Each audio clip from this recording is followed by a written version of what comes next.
you, and good evening to you from wherever you are joining us. It is Mayegun Live. Thank you so much for joining me. Tonight, we are starting from the latest sort of like terrorism of the same state sponsored terrorists in Nigeria. They have different faces. You have the Boko Haram, you have the ISWAP, you have the Lakurawas, you have the Mahmudas, and then you do have the ISWAPs, all categories. And the last 6 months in Nigeria, especially in the middle belt part of Nigeria and some northeast of Nigeria, especially as well, Borno, where the lives that are currently being taken by these terrorists shouldn't be completely ignored. I know that the APC, they have succeeded in making something like this a no news, unfortunately. But like we've always been saying, before you become a victim, because everybody is going to be a victim at the end of the day. Yesterday's survivors, they are the today's victims, today's survivors. They are the potential tomorrow's victims. And those who are probably going to see my video is because they are still alive. There are those who possibly saw the video yesterday, and today they are part of the victims of this terrorism. So we shouldn't completely become so sort of like a cold towards news like this. Unfortunately, APC, Ebekebe and their gang, they have sort of normalized this. So what happened? Yesterday evening or night, the unknown terror group entered the Raqqa, a community in Safe local government area of Zamfara state, to kidnap, not just to kidnap first, they actually killed 8 people, including one retired teacher, as reported, and 3 students have also been reportedly taken by these terrorists. Similarly, in Benue state, 4 local government areas have reported at least, the killings of 23 farmers and villagers from 4 different local government areas between Monday and Friday, which was 2 days ago. 23. So these and more are what we are going to touch on tonight, if not for anything, at least for posterity. So please read beyond the caption of the broadcast, read the description of the broadcast, like it, share it, invite your friends, invite your not so friendly friends, and tell them all that Mayegun today. And if you have done that already, thank you. So also tonight, we shall be taking a look at, as currently being observed, the romance between El Rufaya, the Kaduna Little Finger, or you can possibly call him the Kaduna Little Hitler, with Obi. A lot of people have been sort of like sounding the note of caution. Be careful, especially those from the southern Kaduna, especially too.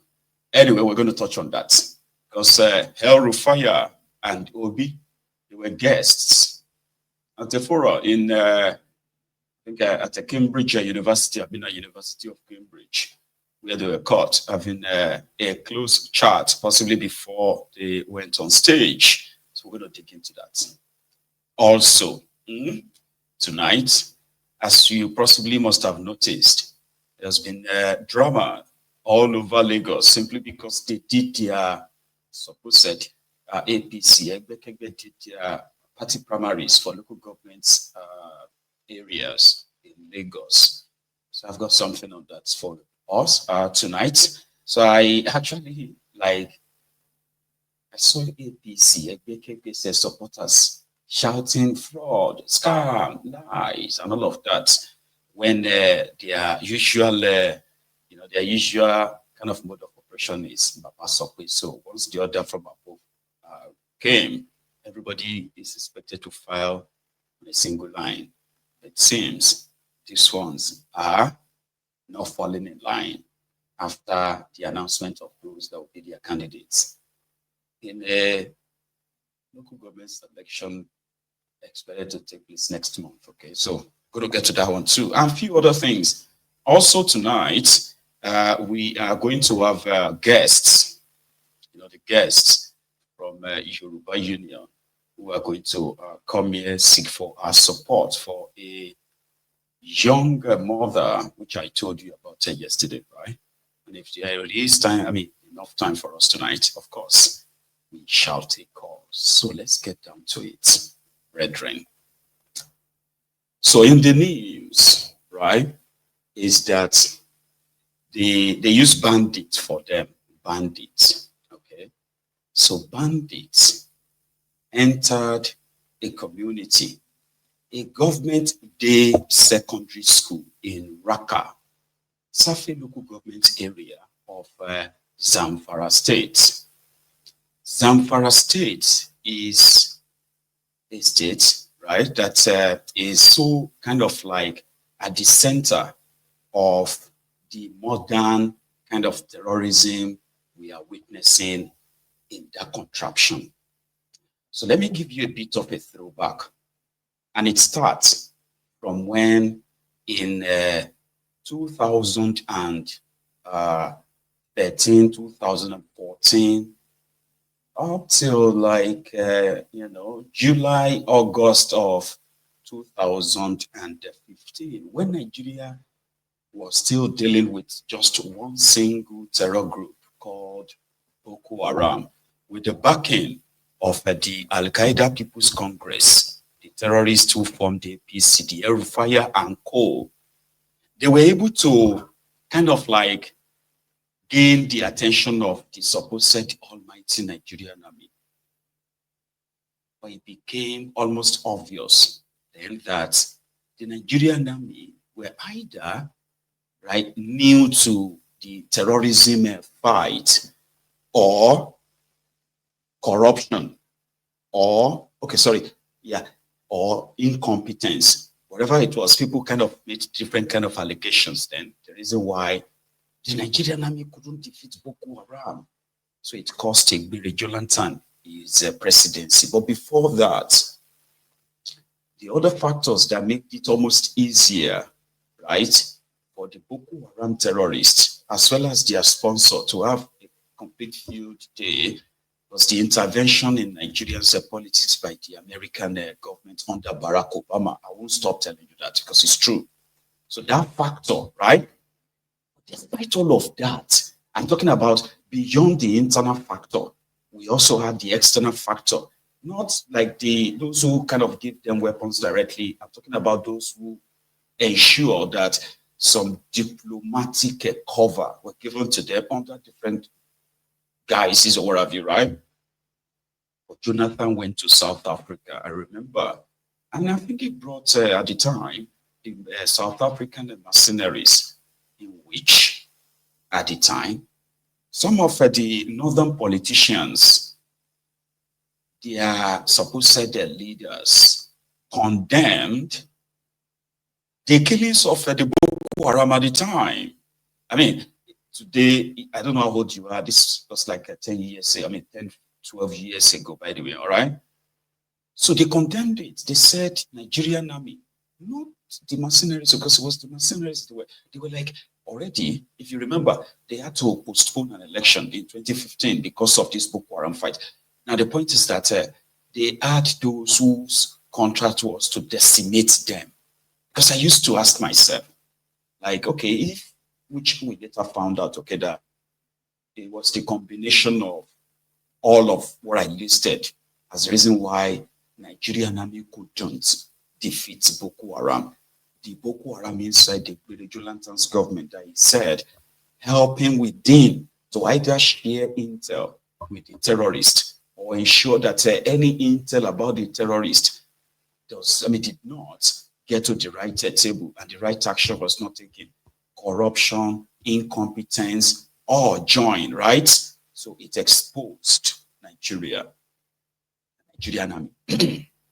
And guess what? Like football, a lot of us sort of had ideas of how to fight terrorism and all of that stuff.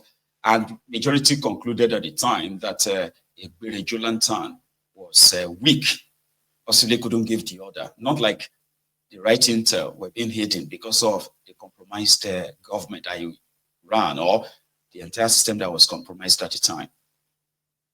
So, Bukwari came. And you will think, oh, Bukwari is a northerner. And as a northerner, normally as a northerner, right? If you are seeing all these killings, all these kidnappings, destructions, and all this stuff, like naturally, all right, you are going to feel like if a northerner was your president, I'm just saying, like the government from the north, but it was actually the idea that when they had a northerner, they would not look away and watch them get killed. But guess what? That northerner supposedly now came. Bukwari, the first action of his was to send those mercenaries back. And with that, the same corrupt Nigerian army, compromised, as well as the underpaid or poorly paid soldiers, right, were now expected to finish the war. So it's like, I don't have to tell these guys to stop fighting these terrorists. But at the same time, I can weaken them from within. Now, throughout that time, the insecurity in Nigeria escalated.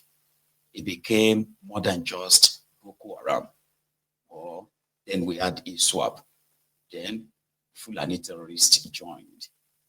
And then Lakurawa joined. We currently have Vamuda on that. If not, terrorism in Nigeria became an industry. But surprisingly, the killings in northern Nigeria, especially in the middle belt part of Nigeria, quadrupled. I'm talking about tens of thousands of people slaughtered, women, children. Mass kidnapping of school children became a normal thing. The people who said Jonathan was weak were now watching Bukwari give excuses.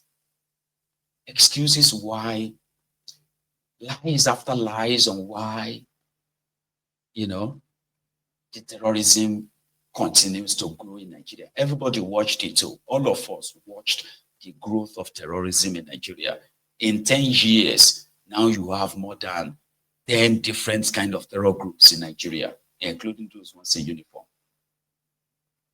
So a northerner was Nigeria president. Like naturally, you shouldn't be comfortable that you came to power because northerners were being killed or Nigerians were being killed, right? Only for you to come and then turn it into a profitable enterprise. That terrorists are now kidnapping people, showing their ransoms. They collected ransom, showing them. I'm showing that on social media. Terrorists now have TikTok, going live on TikTok. People are joining terrorists on TikTok to have a chat about what they are doing. Nigeria, so they normalized it. As more people ended up in the hands of these terrorists, right? In Northern. Meanwhile, you may not have to see it as a northern or a southern of a thing, but rather as the policy of APC to legitimize all illegitimacies, legitimize the rigged election, legitimize the terrorism industry, legitimize the corruption industry, legitimize impunity, legitimize, name it. So whatever it is that people used to kind of get mad for, APC came to legalize them. And if you fail to agree, then they will charge you for cyberbullying. Suddenly, the North is no longer bleeding. I mean, not that I have to give credit that, to those who, despite all of that, even from that middle belt and north, who still manage to sort of like speak up, release evidences of all these atrocities, because without them, we may never really have the true picture of what's going on in that place. But I think I'm now. If you put Nigeria on the map, and then you are like, just like I said, that some of us will say we have an idea, except there is actually an agenda that some of us have a clue, but we do not have like a whole evidence of it. But we have clues, because this is not normal, this is not right. Do you get that now? The terrorist sponsor in Nigeria, right? There are power that be all over the world that actually know them. But once, few times that they have actually released their identities, they still get shielded by the system somehow, or impossible to actually try them. While Nigerians are bleeding and Nigerian farmers are being killed and slaughtered every now and then, Nigerian food sector has become so ravaged that Nigeria is, a sizable number or population of Nigeria is now being compared to the children from Sudan. So I'm like, hang on. Every now and then, because I have been following this for a while, right? And I understand the politics around it. I'm just trying to kind of feel like, like these guys, they are supposed to be humans, right? So when you sit down and let's practicalize this now, all right? So as I am seated here, let's assume that I am your president. And then the report comes in to say, oh, they have attacked this local government, that local government. What is it going to really take any sensible person, any humane person in that contraption, as corrupt as it is, to actually become human for once and say, you know what? I need the list of all the communities that have been ravaged, attacked, including ungoverned areas in Nigeria. So put the map on the table and say, okay, this is Nigeria, this is the map. So when you say this local government area, how many attacks happened in the last 5 years? 20. In this local government area, how many attacks happened there? How many people died? So when you have that kind of a data, they are enough to motivate you. So if you look at Nigeria's sort of like a map, you can take a proof like that, and just draw this straight line like this. Draw this straight line. Put something that like an equator, and say, okay, you know what? You see, all of you from here, this way. Tell me, give me the details of all the state communities that falls under here. This is 2025 for goodness sake. Terrorists in Nigeria now possess drones, Baba. Boko Haram, they have drones. Fulani terrorists, they have surface to head grenade launcher, the rocket launcher, the what they call them, RPG. In Nigeria. But hang on. So if I happen to be your president, like, is that something that is impossible? You have the military. With the military population of over 300,000 soldiers, plus your Air Force, so your Navy and the rest of them, about the ragtag terrorists are doing this in that place, including women and children, killing women and children, and somebody within that space and all their corruption. Since I've been following this, right? Nigeria have spent over 40 trillion naira on fighting terrorism in Nigeria. It all started from Boko Haram's time, when they were using over 30% of Nigeria's budget on defense. Yeah, and yet every year that the budget keeps growing and growing and growing, so is the terrorism. So the people become more what? Unsafe. Like, can somebody just say, you know what? Here, 300,000 soldiers, 400,000 policemen.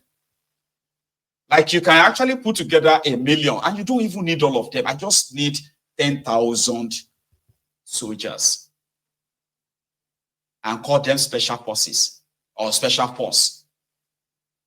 From there, your budget and what have you, right? Give them insurance, life insurance of, if anything happened to you. For example, if you sustain, you know, a life impacting sort of injury, you know, that stuff, right? That you can't really do anything anymore. 200 million naira to take care of you. Meanwhile, your health care, your everything, including if, you know,